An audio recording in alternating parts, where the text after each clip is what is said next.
Welcome to the Beef Lab. I'm your host, Coach Joe Strong, here at the Mecca of Strength and Conditioning, Varsity House Gym.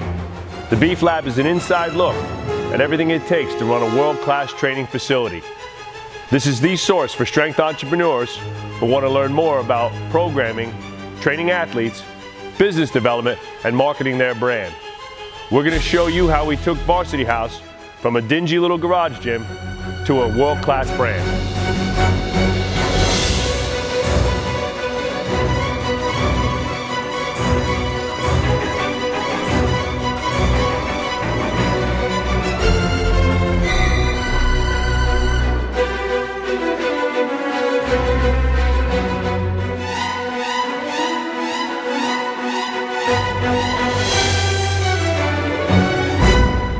Coach Joe here, Varsity House Gym. Welcome to another edition of the Beef Lab. Today's episode, we're going to be talking about flexibility, another huge component of speed, and this is going to be the third part of a three-part series that we've done on speed. We talked about the basic parameters of speed and what speed actually was. We talked about some of the best exercises and training methods that we use here in the gym for creating explosive athletes. And now we're going to talk about flexibility, and this is actually going to be a two-part series on flexibility. Today we're going to go over the basics, and then on the next podcast we're going to be talking about some of the more advanced types of mobility and flexibility techniques.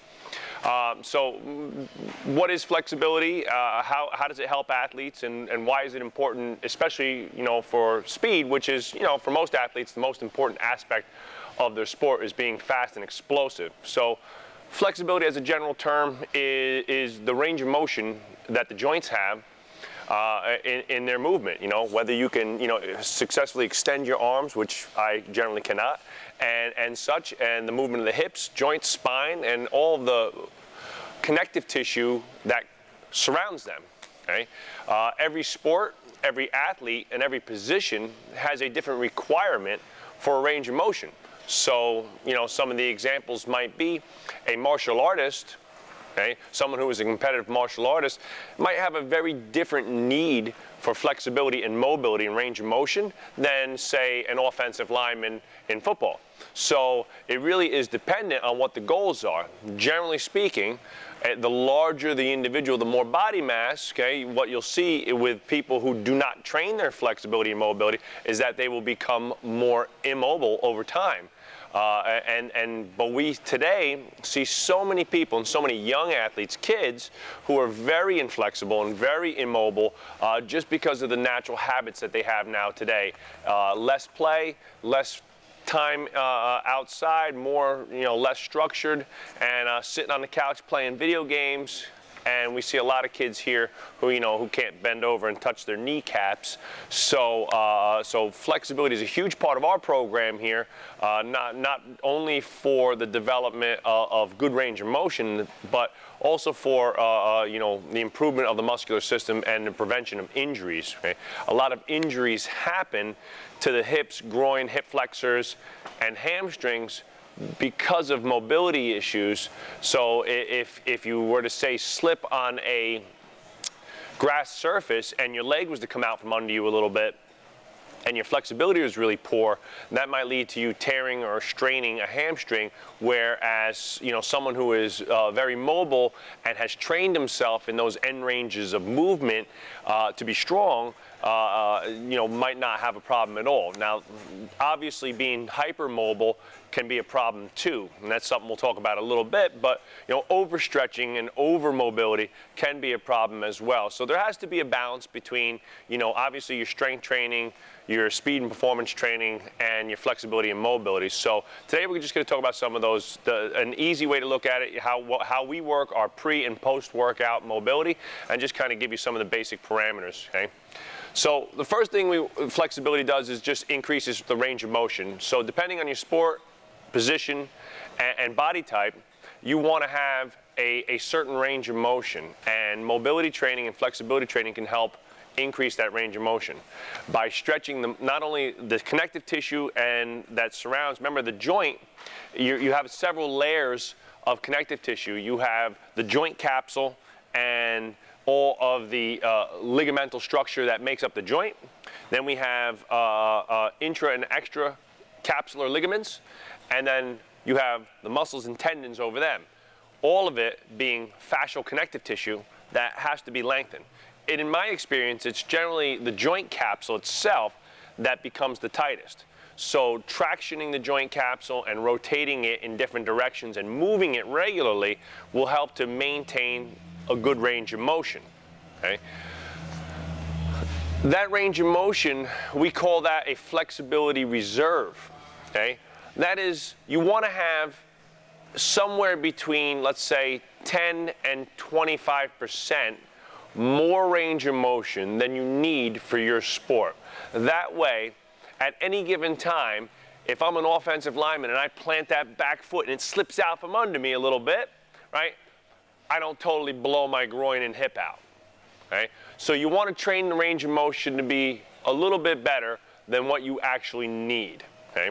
And that just comes from consistency over time. And training your mobility and flexibility should be worked into your training program weekly, daily here at the gym. We train it every time that we work out. So there is some mobility and flexibility involved. Being flexible and having a good range of motion increases your muscle elasticity. Elastic muscles, the muscles are an elastic tissue, right, that contracts and expands easily. It is generally not the muscles that are inflexible. Unless they've been injured or torn and scar tissue has built up, it is almost always the tendons and ligaments that are constricting, okay, due to overuse, contusions, injuries, partial tears, and or lack of use. That connective tissue will begin to constrict and tighten, okay, and you will lose range of motion over time. Elasticity in the muscles is their spring-back effect, right? So the more you can, every sport action requires a load and an explode, right? Nothing regularly happens from a zero standpoint. It is some type of loading of the muscles and exploding of the muscles, right? Just like in a running action, right? So the more elastic, the more range of motion you have, the more elastic the muscles are, okay? The more responsive they are, right? And I'll talk about that in a second. But more importantly, the more explosive they are. Think about that. A muscle is very much like this rubber band, right? And because of its natural recoil tendency and the natural tendency of the muscles to return to their midline, right? When a muscle contracts, it contracts this way, right? When a muscle is stretched, it is pulled apart from the ends like that, stretching the muscle. The muscle is made of a lot of elastic tissue and naturally has a recoil effect when it is stretched, right? Anybody, you could just do a couple arm swings and you'll feel that natural spring back to the beginning position, okay? So if I can stretch the muscles and load them more, right, I can technically have a more forceful contraction. So the example that I'll use here is taking this rubber band, right, and just pulling it a tiny little bit and then shoot it, right, and barely goes anywhere. Or if I take it and pull it, you know, away it goes, right? So that is kind of the idea behind the muscles. So you think about it with a boxer, right? If a boxer, if you got no, right, when I go to load up a punch, right, I load that punch up, I stretch all that muscle tissue, right? Stretch all those tendons and ligaments, and then the recoil effect, bang, right? When you throw a punch, boom, right? Comes out, right? The big punches, right? Maybe not just a little jab, but even the jab. Most guys, you'll see them load up a little bit and throw that jab. And a lot of same thing for a quarterback, right? What happens with a quarterback? I get that arm back, I load up, I recoil that muscles, I load the gun, and shoot it out. So having good range of motion, having elastic muscles, having subtle movement, okay, and increases the elasticity in those muscles, your range of motion, and the explosive power in which they contract. I'll elaborate that on a little bit more and how that actually works in a minute. Responsiveness is created during the activation process. Warming up properly and doing dynamic mobility drills specific to your sport, squatting, lunging, kicking, moving, running, jumping, things like that, before activity, wakes up the nervous system, right? Activates the muscle spindles, the stretch reflex, the Golgi tendon, and the Golgi tendon reflex, okay, and primes the nervous system for activity. And in a sense, makes the nervous system more irritable, is the term used in neurology, for those nerves and those nerve endings that create the muscle spindles to be, in a sense, waiting for movement to occur so that they can respond really quickly. The best athletes in the world have a very highly tuned nervous system, and their nervous system is very responsive and quick to react to changes in movement. Okay? Warming the muscles up, stretching the muscles, and moving the muscles through dynamic ranges of motion, right? Squatting into deep squat depth, right? In and out, moving and lunging out of those movements, right? Basically tells the body that we are moving in and out of long ranges of motion. We need to activate the neuromuscular system, not only through its normal range of motion, but at the end ranges of motion. The brain stores that information, says, we need that range of motion, we're ready for that range of motion. It's activating the muscles and the nervous system at those end ranges of motion, which is the critical aspect, right, of movement, and increases the responsiveness in the nervous system, okay? Think about it this way. How do you prove this, right? How do I know that being mobile and warming up and doing dynamic flexibility ahead of your workouts and ahead of your sport activity creates more responsiveness? On Sunday morning, try it, right? Before you listen to after you listen to the Beef Lab, okay? Go outside right now and run a 100-meter sprint as hard as you can. No warm up, no nothing. Put your shoes on, lace up, and go, right? Next Sunday, right, after your hamstrings have healed up, okay, warm up properly, do some jumping jacks, do some light movement drills and things like that I'll show you, and we'll post a bunch of drills and mobility, flexibility. I'll give you a whole outline of the dynamic warm-up that we do here at Varsity House.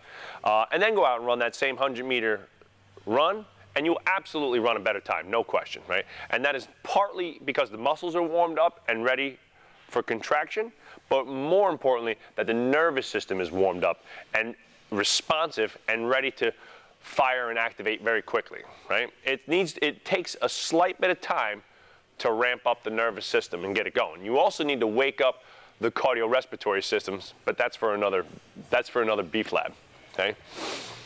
So, and lastly, we're going to decrease our chance of injury. If I have better range of motion and my muscles are more elastic and they're used to being stretched into the end ranges of their motion and mobility, okay, I have a far less chance of getting injured in regular activity.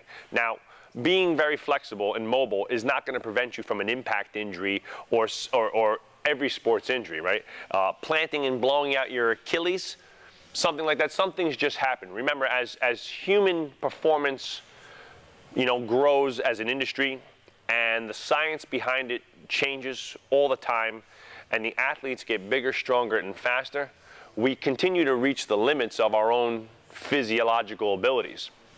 And that's why I believe you see a lot more injuries today. As sports and the industry of sports science and everything surrounding sports is growing so rapidly, you see a lot of injuries occurring simply because of the forces we are creating, right? Because an athlete in the NFL now, 40 years ago, looked totally different than the athletes today, right?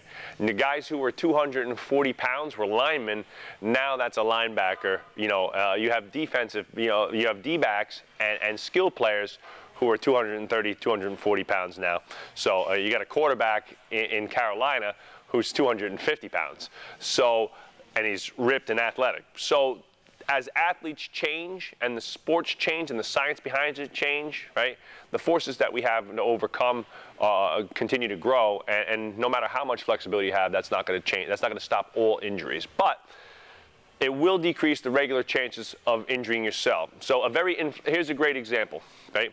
I have very inflexible shoulders and rotator cuffs, right? Not me personally, but in general, right? And I'm a pitcher, right? And I'm trying to throw the ball and I'm muscling it, and I don't have a lot of elastic nature in my arm. Over time, that could lead to a lot of overuse injuries of the rotator cuff and the decellatory muscles of the rotator cuff in the throwing action, because I didn't have enough range of motion, I didn't have enough elasticity, I didn't have enough preventative measures to use, in a sense, the elastic nature of the muscles as opposed to just the contractile nature of the muscles themselves, right? You got to have a little bit of both. All right, so let me talk a little bit about the nature of movement control and range of motion control from the nervous system. And remember that no matter how much you stretch or how much you warm up, it is the nervous system that controls range of motion and elasticity. The nervous system is setting protective measures to stop your muscles from either lengthening or contracting, right? And we have specific nerve, sensory apparatus in the muscles and tendons that send signals back to the brain, and the brain says stop or go, right? So you have to train the nervous system to allow you to be flexible, okay? And so let's talk about a couple basic reflexes and things here. And I'm going to talk about, let's talk about the muscle spindle, okay? Let me get my, okay. The muscle spindle, there is a sensory apparatus located in the belly of every muscle in your body. It is generally, I'll draw you a picture, okay? I can erase this, we already went through this.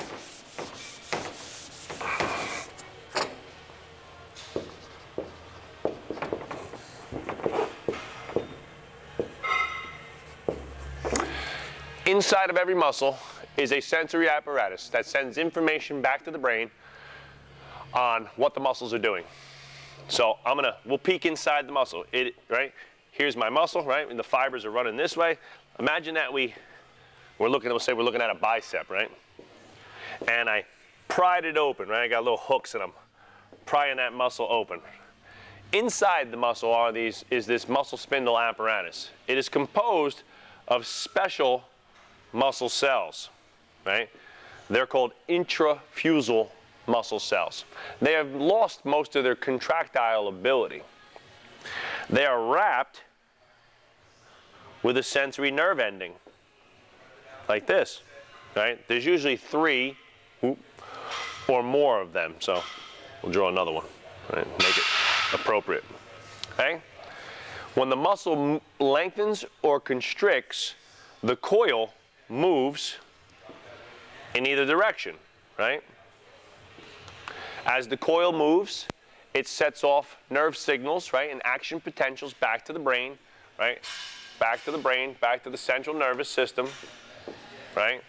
The central nervous system processes that information and sends back reciprocal contractile, right, back to the muscles on the appropriate, okay, tension required for whatever that movement is.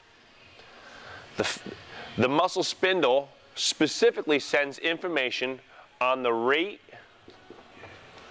and degree of lengthening, okay, of muscle movement. Okay? So rate indicates speed, degree indicates distance, right? So however fast, so this action of movement is very different neurologically than this action, right? So that means that as the muscles are moving faster, the tension in them needs to change. Therefore, the signaling from the muscle spindle changes, right? Sending information to the brain appropriates muscle tension, right? So another example might be as I walk, right? Let's just say that walking was only a function of the quadriceps and the hamstrings. We know it's a lot more than that, obviously, right? But as there's a certain amount of tension required in those main muscle groups to walk, right? I walk, right? I'm moving my body, a certain amount of force, a certain amount of tension, right? I jog, I run, I sprint, I jump, right?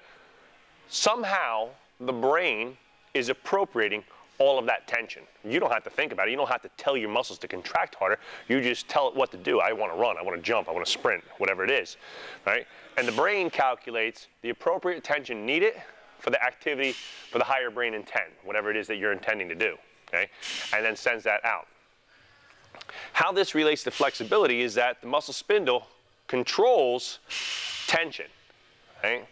And you have to trick the muscle spindle into allowing the muscle to release, right? And relax.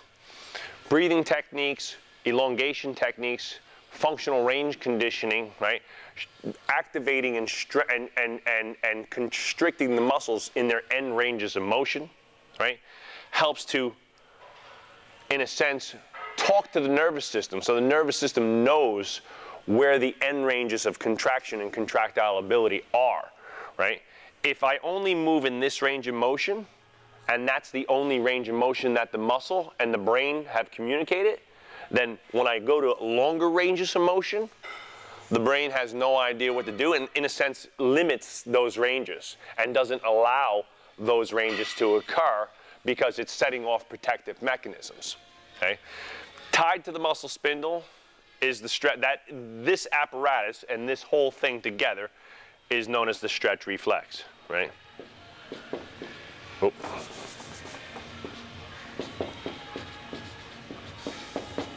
Right? So the stretch reflex is basically just this entire apparatus and the working of it, right? As you run and jump, the reflex action of the muscle spindle sends signaling back to the brain on the rate and degree, and then appropriates tension. That is the stretch reflex, right? You can test this, right? A simple test for the stretch reflex when you're a child is the patellar tendon reflex, when they tap your patellar tendon and make sure that your reflex action is working, okay? Stretch the muscle, appropriation of tension, recontraction of the muscle, right? The muscle gets stretched, the brain says, we need tension, pulls the muscle back to its original positioning, right? I walk, boom, the muscle stretches, the brain appropriates tension to keep me from collapsing to the floor, right? If the stretch reflex didn't work properly, as soon as the leg hit the ground and all that tension acquired, boom, I would just collapse, right? So, but something stopped that. That is that stretch reflex. The brain said, whoop, and grabbed it quickly, right? The nervous system is working fast. The spindle sent the signal back to the brain. Tension, tension, load, speed. The brain sent the signal back. Squeeze, squeeze, squeeze, squeeze, squeeze, right? And told the muscles to contract, sorry. I was trying to combine constriction and contraction into the same word, right?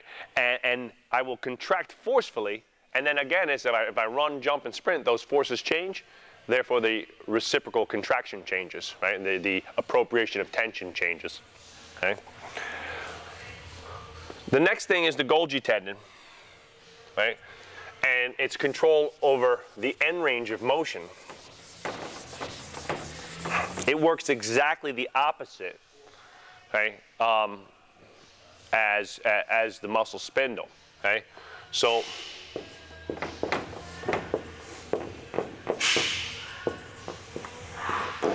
the Golgi tendon is located in at the beginning of the tendinous structures that extend from the muscles. So in the bicep tendons, right, the quadricep tendons, and so forth, there is another sensory apparatus called the Golgi tendon organ, right? Golgi tendon organ. I left that out. And this is another little sensory apparatus. And what this does is it detects, right, excessive, right, load and stretch.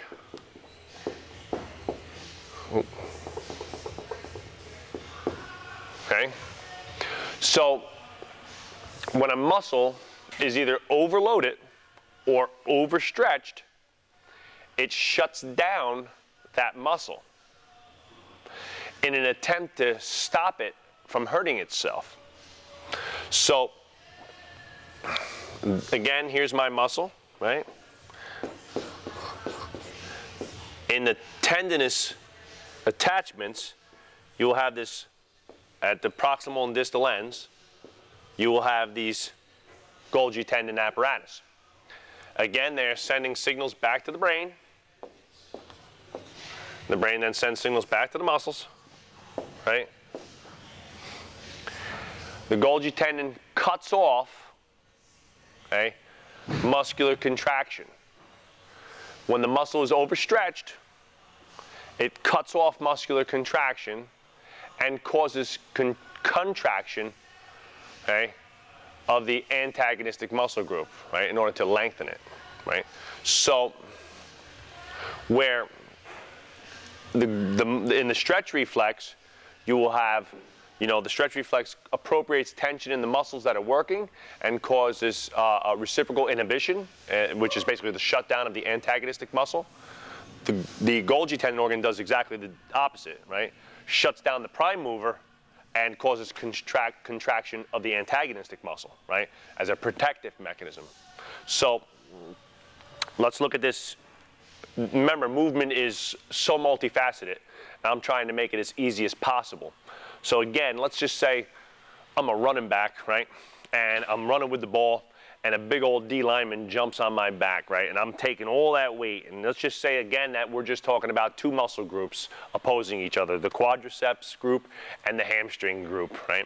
And those are the only two muscles that make me move, might make my lower body move, right, which we know is not a reality, but for the sake of this argument, okay, there's, tens of thousands of muscular contractions occurring in every step you take. So in your whole body contracts and moves when you move. So, but again, maybe that's for the next, we'll talk a little bit more about that fascial connection in the next podcast, okay? So again, I take all that load, I'm carrying the ball, I take this load, a big D lineman jumps on my back, boom, and that muscle loads up with a ton of extra load, right? The brain says, oh crap, right? We gotta shut it down. The Golgi spindle sends that information back to the brain and says, alert, alert, alert, alert, right? And it shuts down that muscle, right, stopping it from contracting, and contracts the hamstring. What's going to happen? Boom, right to the ground, right? And the reason for that is that this muscle is loaded, loaded, loaded, loaded. We're about to blow, right? Boom, shut it down, right? Turn it off so that it relaxes, right, and relaxes, okay? Now, is it going to prevent all injuries? Absolutely not, right? You're running, you plant really hard, and a guy jumps on your back at the same time, right? And that just, timing is everything. And that muscle was already contracting really hard. It can rip away from the bone. There's so many things that can happen. Obviously, in the sport of football, which is a high contact sport, and there's, other sports like MMA and things like that. You get kicked in the knee. Certain things happen, right? So, but what this will do for your range of motion, okay, is again, you can trick the Golgi tendon apparatus into understanding where the end ranges of motion are. If my range of motion is limited and the Golgi tendon starts signaling protective mechanisms at a low range of motion, let's say here, and then I go to here, it's going to shut me down, okay? You have to train it. So a great way of training that, and we're going to go through this in detail, and there's there's a lot of stuff going on right now in what's called functional range conditioning, is contracting the muscles in their stretched end range of motion. And what that does is it trains retrains the nervous system, okay, into locking in those end ranges of motion, those improved ranges of motion, right? If all you do is static stretch and dynamic stretch, right, you will improve your mobility a little bit, but you will not change the nervous system. And the nervous system's connection to the muscle is really all that matters in the end. Okay? So if you do not change how the nervous system communicates with the muscles in their elongated and stretched ranges of motion, then they go back to where they were very quickly. Okay? The nervous system is what keeps the elasticity of the muscles and the plasticity of the muscles and the ranges of motion alive. Just like everything else in the body, if you don't use it, you lose it, right? So you can be a 250-pound jacked meathead, and if you stop working out, right, 2 or 3 years later, you've lost a great deal of that muscle, right? And that's just like anything, right? If you stop moving, right, you lose mobility, okay? So those are our two main proprioceptive reflex actions of the muscle. The stretch reflex and the Golgi tendon reflex. The stretch reflex is a function of the muscle spindle apparatus, and the Golgi tendon reflex is a function of the Golgi tendon organ, right? Two sensory apparatus located within the muscle or the muscle tendons themselves, okay? They can be trained, and we're going to go through that in detail next week. So what are some basic parameters to good starting off and incorporating training, flexibility and mobility training into your workouts, and what can you start doing with your athletes and maybe some of your younger individuals to get them off on the right foot? Okay? One, do it every day. Every time you train mobility and flexibility.